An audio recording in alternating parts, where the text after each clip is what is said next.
C'était une nuit profonde et silencieuse dans le désert. Le vent sifflait à travers les dunes comme s'il murmurait des secrets ancestraux. Et le ciel, un vaste manteau d'obscurité parsemé d'étoiles, semblait observer attentivement. À l'horizon, seule la silhouette d'un homme se découpait contre l'immensité sablonneuse.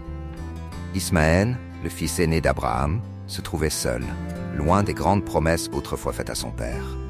Assis sur une pierre usée par le temps, il contemplait le firmament, ses mains calleuses tenant une vieille dague de bronze, un symbole de bataille menée et d'une vie d'exil. Dès son jeune âge, Ismaël avait été marqué par le destin. Il savait que la foi de son père, Abraham, l'homme à qui Dieu avait promis une descendance innombrable, l'avait placé dans une position inhabituelle.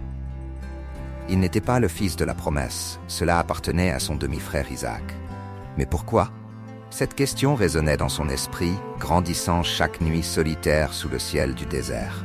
Lui, le fils du grand patriarche, avait été éloigné, envoyé dans des terres lointaines, loin de la chaleur du foyer et de l'étreinte paternelle. Il se sentait abandonné, par Dieu, par sa famille, par la promesse biblique elle-même qui l'entourait. « Pourquoi moi ?» se demandait-il. « Pourquoi Ismaël a-t-il été choisi pour ce destin ?» Cette nuit-là, cependant, quelque chose d'extraordinaire était sur le point de se produire. Le vent cessa soudainement et un silence surnaturel envahit l'endroit. Ismaël leva les yeux et sentit un frisson lui parcourir l'échine. Une présence invisible, mais palpable, remplissait l'air. Il n'était plus seul. Au loin, une figure lumineuse apparut, traversant la brume du désert, sa forme irradiant une lumière qui ne venait pas des étoiles. Ismaël se leva d'un bond, le cœur battant à tout rompre. C'était un ange, un messager de Dieu. La figure céleste s'approcha et ses yeux perçants rencontrèrent ceux d'Ismaël. Fils d'Abraham, la voix était puissante mais empreinte de compassion. Dieu ne t'a pas oublié, tu fais aussi partie de la promesse et ton nom sera grand. Ces paroles, chargées d'autorité divine, résonnèrent dans le cœur d'Ismaël. L'angoisse et le doute qui l'avaient hanté si longtemps commencèrent à se dissiper, remplacés par une profonde révérence. Dieu, finalement, l'avait aussi choisi. Que signifiait être choisi par Dieu ? La réponse n'était pas simple, et Ismaël le ressentait profondément. Là, devant cette manifestation divine, il comprit que son histoire, aussi méconnue soit-elle pour beaucoup, était intrinsèquement liée à la foi de son père, Abraham, et au dessein plus grand de Dieu pour l'humanité. La Bible parlerait des descendants d'Ismaël et d'Isaac, tous deux choisis, tous deux destinés à emprunter des chemins différents, mais tout aussi importants. Lui, Ismaël, le fils du désert, faisait partie du plan éternel. Et vous, vous êtes-vous déjà demandé quel est votre rôle dans le plan de Dieu ? Commentez ci-dessous. Nous aimerions savoir comment vous interprétez cette histoire et quelles leçons elle vous apporte dans votre vie. N'oubliez pas d'aimer, de partager et de vous abonner à la chaîne pour plus de réflexions bibliques comme celle-ci. Alors que l'ange disparaissait à l'horizon, la silhouette lumineuse s'évanouissant comme une flamme qui s'éteint peu à peu, Ismaël resta là, immobile. Son esprit tournait avec les paroles qu'il venait d'entendre. « Dieu ne t'a pas oublié ». Cette phrase résonnait sans cesse dans ses pensées, comme un chant répétitif. Lui, le fils envoyé dans le désert, le rejeté, faisait également partie de la promesse divine.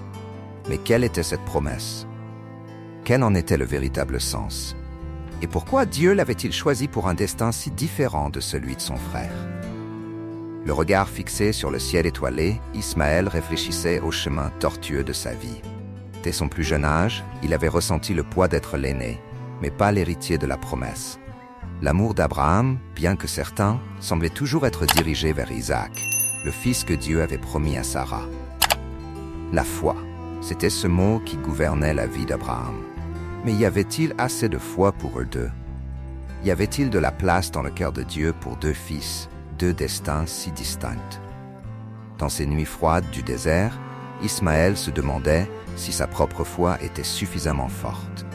Il se rappelait les histoires que son père racontait, comment Dieu avait appelé Abraham à quitter sa terre, à faire confiance à l'invisible et à croire aux promesses divines. Mais comment croire quand son propre chemin semblait entouré de doutes ? Il avait combattu, vécu en exil, fondé sa propre tribu dans des terres désolées, mais le vide dans son âme persistait. Il sentait qu'il manquait quelque chose, comme si une pièce ne s'emboîtait pas dans le puzzle de sa propre histoire. La brise froide de la nuit le fit se recroqueviller légèrement, tandis que ses pensées plongeaient encore plus profondément. « Je fais aussi partie de la promesse », avait dit l'ange. Mais qu'est-ce que cela signifiait concrètement? Serait-il, comme Isaac, un pilier pour les générations futures? Ou son destin serait-il simplement de vivre dans l'ombre, toujours rappelé comme le fils qui a été envoyé au loin? Il ne pouvait s'empêcher de penser aux paroles de la Bible, aux prophéties sur son peuple, qui un jour deviendrait une grande nation.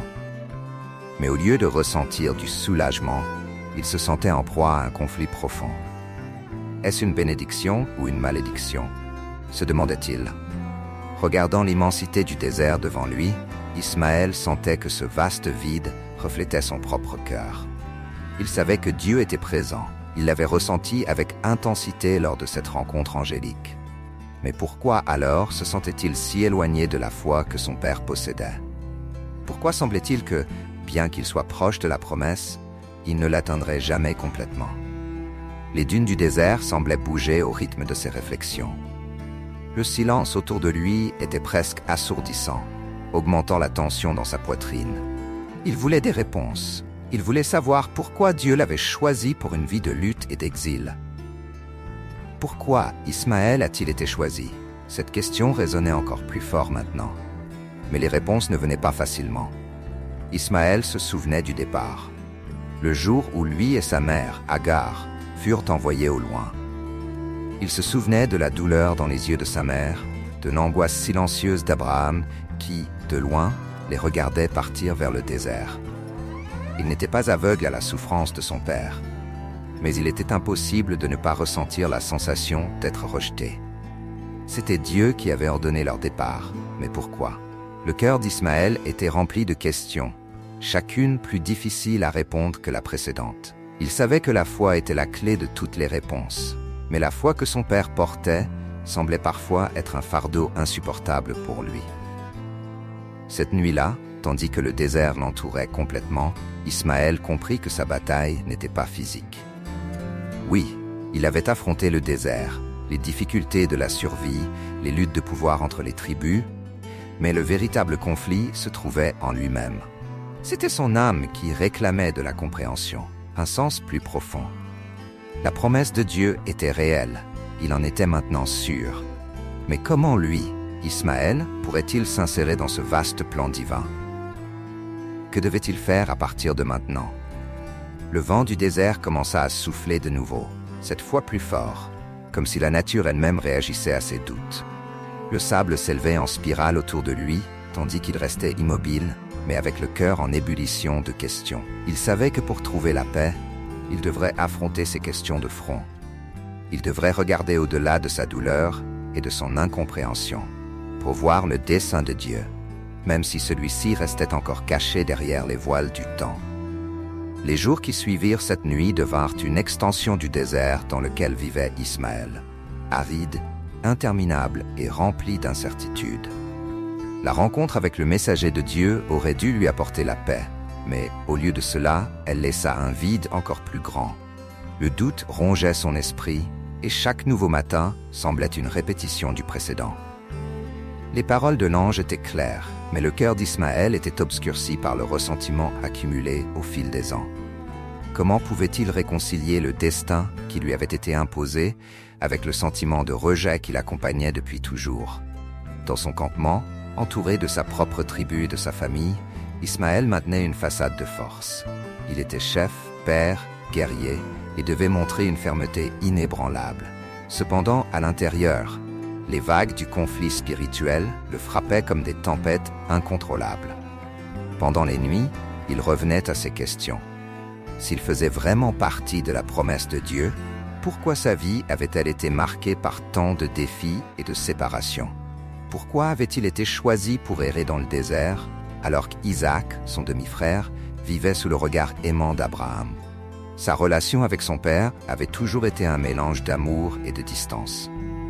Ismaël savait qu'Abraham l'aimait, mais il ne pouvait ignorer la douleur de l'abandon. Il avait été envoyé dans le désert, loin de la présence de son père et de tout ce qu'il connaissait. Cette douleur l'avait transformé, endurcissant son cœur au fil des ans. Le désert n'avait pas seulement façonné son corps, mais aussi son âme, le rendant méfiant et résistant aux promesses d'espoir. Il avait appris à survivre par lui-même, sans attendre que le ciel s'ouvre pour lui apporter un réconfort. Pourtant, les paroles de l'ange continuaient à le hanter. Dieu ne t'a pas oublié. La promesse de Dieu l'incluait, mais serait-il capable d'y croire? Il avait toujours entendu parler de la foi inébranlable d'Abraham, de la manière dont son père faisait confiance aveuglément aux promesses divines, même quand tout autour de lui semblait impossible. Mais la foi d'Ismaël était différente, forgée dans la lutte et l'exil. Comment croire en une promesse qui semblait si lointaine et en même temps si vague? Ismaël observait sa tribu et ses enfants qui jouaient dans les sables du désert et ressentait une responsabilité écrasante sur ses épaules. Il savait que son destin n'affectait pas seulement lui, mais aussi ceux qui dépendaient de son leadership. La foi de son peuple était entre ses mains et il devait être fort, même lorsque sa propre foi vacillait comme une flamme dans le vent. La promesse d'une grande descendance planait sur lui, mais il ne pouvait s'empêcher de se demander si cet héritage serait accompagné d'une souffrance continue. Sa lignée serait-elle destinée à errer éternellement en marge du plan divin? Alors qu'il marchait parmi les dunes, Ismaël se souvenait de la figure imposante de son père. Abraham, le patriarche, était un homme de confiance totale en Dieu. Mais lui, Ismaël, se sentait différent. Dieu attendait-il de lui la même confiance inébranlable? Ou son chemin serait-il différent, semé de questionnements et de doutes? Son histoire était loin d'être terminée, et le désert dans lequel il vivait semblait être une métaphore de son propre cœur. Vaste, solitaire, plein d'espaces vides qui aspiraient à des réponses. Dans le silence de ce paysage désolé, Ismaël commença à comprendre que le véritable défi n'était pas seulement de survivre au désert physique, mais de traverser le désert spirituel en lui. La promesse de Dieu n'était pas un bouclier contre les difficultés, mais une invitation à les affronter avec courage et persévérance. Faire partie de la promesse ne signifiait pas être épargné de la douleur ou du doute, mais trouver un sens même au milieu de la souffrance. Ismaël respira profondément, le vent chaud du désert soufflant sur son visage. Son cheminement de foi ne faisait que commencer, et il commençait à comprendre que la réponse à ses questions ne viendrait peut-être pas d'une révélation soudaine ou d'un miracle extraordinaire, mais d'un processus lent et continu de découverte. Sa foi, si différente de celle d'Abraham, pouvait être tout aussi valable, même si elle empruntait un chemin plus ardu. Au fil des jours, le fardeau qu'Ismaël portait devenait de plus en plus lourd. Il continuait à diriger sa tribu avec fermeté, mais les questions sur son rôle dans la promesse divine ne cessaient de le tourmenter. Il y avait quelque chose dans son âme qui n'avait toujours pas trouvé la paix. Le désert, avec son immensité implacable, semblait refléter le vide dans son cœur. La chaleur intense durant la journée et le froid cinglant la nuit lui rappelaient les changements constants de sa vie, tantôt brûlant de ressentiment, tantôt glacé par la solitude. Ismaël ne pouvait s'empêcher de comparer son parcours à celui d'Isaac. Tandis qu'Isaac grandissait aux côtés d'Abraham, entouré de sa foi et du réconfort de la promesse, lui, Ismaël, avait été envoyé dans des terres arides, séparé de tout ce qu'il connaissait. La promesse de Dieu à Abraham avait été faite à propos d'Isaac, le fils de l'Alliance, et cela pesait sur Ismaël comme une ombre. Bien qu'il fût l'aîné, il n'était pas l'héritier du pacte, et cette réalité le rongeait. Cependant, les paroles de l'ange continuaient de résonner. « Dieu ne t'a pas oublié ». Cette phrase ouvrait une nouvelle possibilité, un éclat d'espoir au milieu de l'obscurité de ses doutes. Mais qu'est-ce que cela signifiait vraiment? Si Dieu ne l'avait pas oublié, alors pourquoi sa vie semblait-elle si remplie de difficultés? Qu'est-ce que cela voulait dire, au fond, d'être souvenu par Dieu? Pendant les longues nuits, Ismaël se remémorait les moments de son enfance avec Abraham. Il se rappelait les histoires sur la création du monde, sur Noé et le déluge, sur la promesse de Dieu de ne jamais abandonner ceux qui le suivaient avec foi. Ces histoires le fascinaient lorsqu'il était enfant. Mais maintenant, en tant qu'homme, il peinait à comprendre où se trouvait sa place dans tout cela. Il se sentait comme une pièce à part du tableau principal. quelqu'un dont le rôle semblait secondaire, mais pourtant essentiel. Le désert poursuivait son cycle de chaleur et de froid, reflet du propre cœur d'Ismaël. Il était coincé entre le passé et l'avenir, entre la certitude que Dieu était présent et la confusion sur la manière dont cela se manifesterait dans sa vie. Ses enfants l'observaient avec révérence, leurs yeux remplis de confiance en son leadership. Pour eux, Ismaël était un pilier, un chef incontestable. Mais au fond de lui, il sentait que ses fondations étaient ébranlées. Une nuit, incapable de trouver le repos, Ismaël s'éloigna de son campement, marchant jusqu'au sommet d'une dune voisine. Le silence de la nuit enveloppa ses pensées, et pour la première fois depuis des années, il se permit de prier. Pas une prière traditionnelle, comme celle que son père lui avait enseignée dans son enfance, mais une prière brute, pleine de doutes et de questions. Il leva les yeux vers le ciel où les étoiles brillaient intensément et murmura « Dieu, j'essaie de comprendre. Ta promesse, ta parole, tout ce que tu as dit à mon père. Mais où est ma place là-dedans? Pourquoi m'as-tu éloigné? Pourquoi m'as-tu envoyé dans le désert? Qu'attends-tu de moi ?» Le vent du désert souffla doucement, mais aucune réponse ne vint. Ismaël resta là pendant des heures, l'esprit tourmenté, attendant une réponse qui peut-être ne viendrait jamais. Mais quelque chose changea cette nuit-là. Pour la première fois, il se permit de faire face directement à ses peurs et à ses doutes. Il réalisa que le chemin de la foi n'était pas fait de réponses faciles ou de voies toutes tracées. Comme son père Abraham, Ismaël devrait apprendre à faire confiance, même lorsque le chemin devant lui était incertain. Au lever du jour, alors que les premiers rayons du soleil traversaient l'horizon, Ismaël se leva, se sentant plus fort, bien que ses questions restent sans réponse. Il savait que le chemin qui l'attendait serait difficile, mais il commençait aussi à comprendre que, même au milieu du désert de son âme, il y avait une présence constante, celle de Dieu. Ismaël n'était pas seul, et cela suffisait pour l'instant. En retournant au camp, il sentit qu'un changement s'était opéré en lui. Les doutes et le ressentiment étaient toujours présents, mais il pouvait désormais voir au-delà d'eux. Ismaël commençait à accepter que son histoire n'était pas moins importante que celle d'Isaac, simplement différente. Son chemin était unique et il devait continuer à avancer avec foi, même si sa foi était différente de celle de son père. Dieu l'avait choisi, oui, mais les raisons de ce choix étaient encore en cours de révélation. Ismaël, bien qu'il se sente fortifié après ses prières solitaires dans le désert, portait encore le poids de son histoire avec Abraham. Le désert dans lequel il vivait, à la fois physique et spirituel, n'était pas seulement un paysage aride, mais le reflet de sa propre lutte intérieure. Il était un fils d'Abraham, le patriarche qui, sur l'ordre de Dieu, l'avait envoyé au loin. Bien qu'il sache que le destin de sa lignée était garanti par la promesse de Dieu, le sentiment d'abandon et d'exclusion brûlait encore en lui. En repensant à sa jeunesse, Ismaël se souvenait du jour où tout avait changé. À 13 ans, il avait été circoncis, entrant ainsi dans l'alliance de Dieu avec Abraham, se sentant, pendant un bref instant, partie prenante du grand plan divin. Mais peu après, Dieu annonça que le véritable héritier de la promesse serait Isaac, le fils de Sarah, né dans des circonstances miraculeuses. À partir de ce moment, sa vie commença à changer de manière irréversible. L'expulsion de sa mère Agar et de lui-même, ordonnée par Sarah, fut l'un des moments les plus difficiles de son existence. Abraham, avec une grande douleur dans le cœur, obéit à Dieu. Mais le souvenir de ce jour, où le désert devint son nouveau foyer, ne l'abandonnerait jamais. Alors qu'ils erraient dans le désert, Ismaël se souvenait du moment où sa mère, Agar, désespérée pour leur survie, le laissa sous un arbre, incapable de le voir mourir.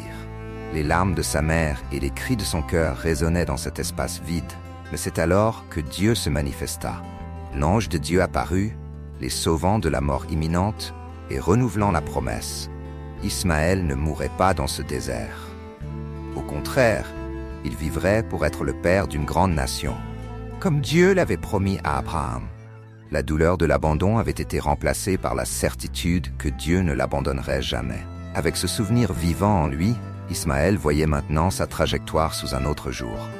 Oui, il n'était pas l'héritier direct de l'alliance d'Isaac, mais cela ne le rendait pas moins important. L'ange de Dieu, au moment le plus sombre de sa vie, avait réaffirmé que Dieu avait entendu son cri. C'est pour cela que son nom signifiait « Dieu entend ». La foi que possédait son père, cette confiance inébranlable dans les promesses divines, n'était pas exclusive à Isaac. Lui aussi, Ismaël avait été choisi pour accomplir un dessein, même s'il suivait un chemin différent. En regardant ses enfants, au nombre de 12, Ismaël réalisa que la promesse commençait déjà à se réaliser.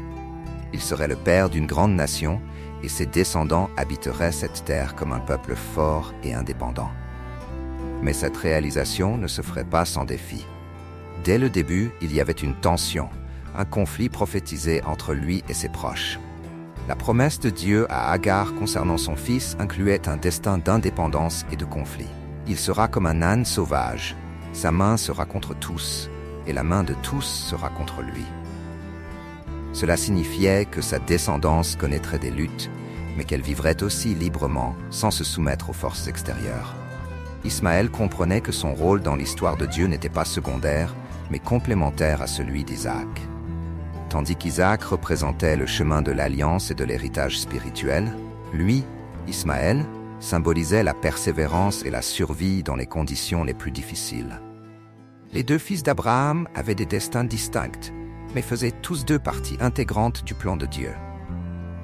En réfléchissant à son propre héritage, Ismaël commença à accepter que son voyage, aussi douloureux et solitaire qu'il fût, avait un but divin. Il ne voyait plus son exil dans le désert comme une punition, mais comme une partie de sa formation. Dieu l'avait façonné dans cette terre aride, le préparant à diriger une grande nation. Il avait vécu dans le conflit, certes, mais il avait aussi expérimenté la libération et le soin direct de Dieu dans sa vie. C'était là sa mission, vivre selon l'appel de Dieu, même si cet appel était différent de celui d'Isaac. La lumière de l'aube commençait à baigner le désert de tons dorés, et la chaleur croissante s'élevait comme un rappel constant de la force implacable de la nature. Ismaël, debout au sommet d'une grande dune, observait son campement encore endormi en contrebas. Il était le chef de son peuple, mais au fond de lui, il se sentait toujours comme un étranger sur la terre de ses ancêtres. La promesse de Dieu avait toujours été présente dans sa vie, mais à cet instant, il réalisait que la véritable bataille n'était pas contre les difficultés extérieures, c'était contre les doutes profonds qui résidaient en lui.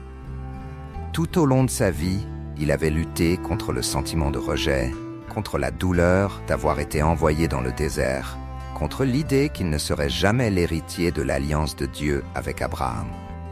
Cependant, à chaque étape, Dieu s'était toujours montré présent, dans le sauvetage miraculeux dans le désert, dans la promesse que ses descendants deviendraient également une grande nation, et plus récemment, dans les paroles de l'ange qui avait réaffirmé son rôle dans le plan divin. À cet instant, en regardant l'horizon, Ismaël comprit enfin la profondeur de cette promesse. Il n'était pas seulement le fils qui avait été expulsé, il faisait partie de quelque chose de bien plus grand. Dieu ne faisait pas de distinction d'amour entre Isaac et lui. Il l'avait simplement appelé à une mission différente. Le poids de cette révélation s'abattit sur lui comme une vague de chaleur, un sentiment de clarté qu'il n'avait jamais ressenti auparavant. « Pourquoi moi ?» s'était-il demandé à maintes reprises tout au long de sa vie. Maintenant, il comprenait. Ismaël avait été choisi non pas pour suivre le chemin traditionnel d'Isaac, mais pour tracer son propre chemin. Il vivrait dans les terres arides, deviendrait le père d'une grande nation qui prospérerait au milieu du désert. Et bien qu'il fût destiné à vivre dans le conflit, son peuple serait fort et libre. La promesse de Dieu s'accomplirait en lui, non avec la douceur d'Isaac, mais avec la dureté et la résilience de celui qui avait survécu aux épreuves. Être choisi par Dieu ne signifiait pas l'absence de souffrance, mais plutôt un but plus grand au milieu de la douleur. Ce moment fut un tournant pour Ismaël. Il accepta, dans son intégralité, que faire partie de la promesse de Dieu n'était pas un fardeau, mais un honneur. Ses descendants seraient nombreux, disséminés dans le désert, et il deviendrait le patriarche d'une grande nation. Chaque défi qu'il avait affronté au cours de sa vie prenait désormais tout son sens. Il avait été façonné par les difficultés pour diriger un peuple qui aurait besoin de cette même force et résilience. Ismaël se voyait enfin non pas comme le rejeté, mais comme celui qui avait été choisi pour un chemin unique. Soudain, des larmes commencèrent à couler de ses yeux et il les laissa s'échapper. Ce n'étaient pas des larmes de tristesse ou d'amertume, mais d'acceptation et de soulagement. Pendant si longtemps, il avait lutté contre le destin qu'il croyait lui avoir été imposé, mais il comprenait maintenant que tout faisait partie du plan divin. Dieu ne l'avait jamais abandonné, pas une seule seconde. Ismaël trouvait enfin la paix qu'il avait tant recherchée. Tandis que le vent soufflait doucement, emportant le sable à travers les dunes, Ismaël se mit à genoux. Pour la première fois, son cœur était en paix avec le destin que Dieu lui avait réservé. Il n'était plus un étranger dans l'histoire d'Abraham. Il était une partie intégrante de la grande promesse que Dieu avait faite à son père. Au milieu des épreuves, il prospérerait et sa descendance porterait sa force et sa foi. Le but de sa vie était désormais clair, et Ismaël accepta avec humilité le rôle qui lui avait été confié. Du haut de la dune, il observa ses enfants qui commençaient à se réveiller, courant à travers le campement, et il sourit. Ceux-là seraient les princes de sa nation, ceux qui porteraient son nom et son héritage. Sa lutte personnelle avait désormais laissé place à une nouvelle vision d'espoir et de sens. Dieu était avec lui, comme il l'avait été depuis le début, et le serait toujours, le guidant à chaque pas. Après ce moment de clarté spirituelle au sommet de la dune, Ismaël retourna au campement avec un sentiment de renouveau et de but. La révélation qu'il avait reçue sur la véritable signification de son rôle dans le plan de Dieu avait transformé sa vision de lui-même et de son parcours. Il ne se voyait plus comme une victime du destin, mais comme un élu, destiné à guider son peuple sur un chemin différent, mais tout aussi significatif. Cette acceptation lui avait apporté une paix intérieure qu'il n'avait jamais connue auparavant. Les jours qui suivirent furent marqués par un changement visible en Ismaël. La rigidité, causée par des années de ressentiment et de doute, s'était dissipée, remplacée par une posture de confiance et de foi renouvelée. Il comprenait désormais que la promesse de Dieu n'était pas une question de compétition entre lui et Isaac, mais de rôles distincts au sein d'un même plan divin. Tandis qu'Isaac porterait la lignée spirituelle de l'alliance avec Dieu, Ismaël deviendrait le père d'une grande nation forte et indépendante, destinée à prospérer dans les terres désertiques. « Je ne suis pas l'héritier de l'alliance d'Isaac », réfléchissait souvent Ismaël, mais je suis bien l'héritier d'une promesse qui m'est propre. Cette compréhension marqua un tournant dans sa vie. Il savait que la vie de son peuple serait marquée par des défis, mais aussi par une force forgée dans les épreuves, exactement comme sa propre vie l'avait été. Dans la direction de sa tribu, Ismaël commença à faire preuve d'une nouvelle sagesse, non seulement grâce à son expérience, mais aussi grâce à la confiance en le dessein de Dieu. Chaque décision qu'il prenait désormais était guidée par cette certitude que, bien que ses chemins fussent différents de ceux de son père Abraham et de son frère Isaac, il suivait lui aussi une voie bénie. Ses enfants, au nombre de 12, grandiraient avec cette même confiance. Ismaël comprenait que sa mission était non seulement de guider physiquement son peuple, mais aussi spirituellement, en leur apprenant à faire confiance au Dieu qui les avait soutenus jusque-là. Les années passèrent, et Ismaël vit ses enfants grandir et fonder leur propre famille, se répandant sur les terres environnantes. La nation que Dieu lui avait promise commençait à prendre forme. Sa tribu, bien que vivant dans le désert, prospérait, vivant de la chasse et du commerce, et gagnant la reconnaissance pour la force et la résilience de son peuple. Ismaël, le cœur rempli de gratitude, se rendait compte que Dieu avait tenu ses promesses, non seulement dans sa propre vie, mais aussi dans celle de ses descendants.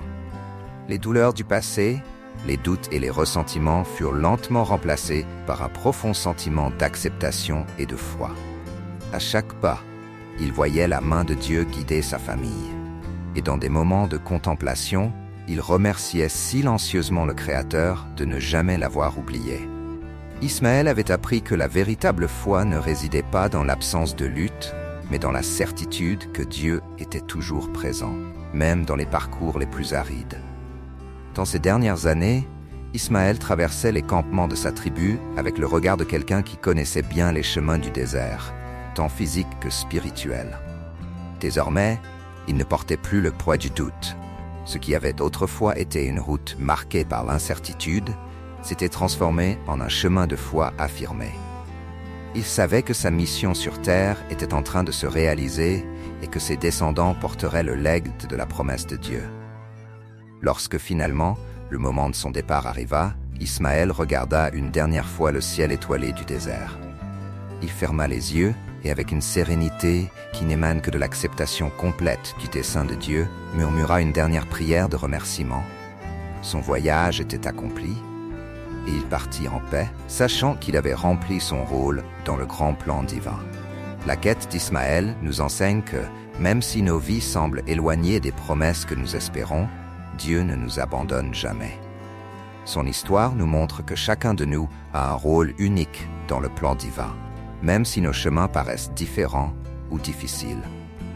Tout comme Ismaël, nous sommes façonnés par les épreuves et appelés à trouver notre but au milieu des difficultés. Lorsque nous acceptons enfin que nos luttes font partie de notre formation, nous réalisons que la foi n'est pas l'absence de douleur, mais la présence de Dieu dans toutes les circonstances. Quel que soit le désert que vous traversez, souvenez-vous que Dieu est avec vous, guidant vos pas et préparant le chemin. La promesse qu'il a faite à Ismaël, celle de devenir le père d'une grande nation, nous inspire à croire qu'il existe un dessein plus grand pour nos vies, même lorsque les défis semblent insurmontables. Ayez confiance dans le processus, car Dieu entend vos prières et reste fidèle à ses promesses. Si vous avez aimé cette réflexion sur l'histoire d'Ismaël, n'oubliez pas d'aimer la vidéo, de vous abonner à la chaîne et de la partager avec vos amis. Commentez ci-dessous ce que cette quête signifie pour vous et quelles autres histoires bibliques vous aimeriez voir explorées ici. Votre participation est très importante.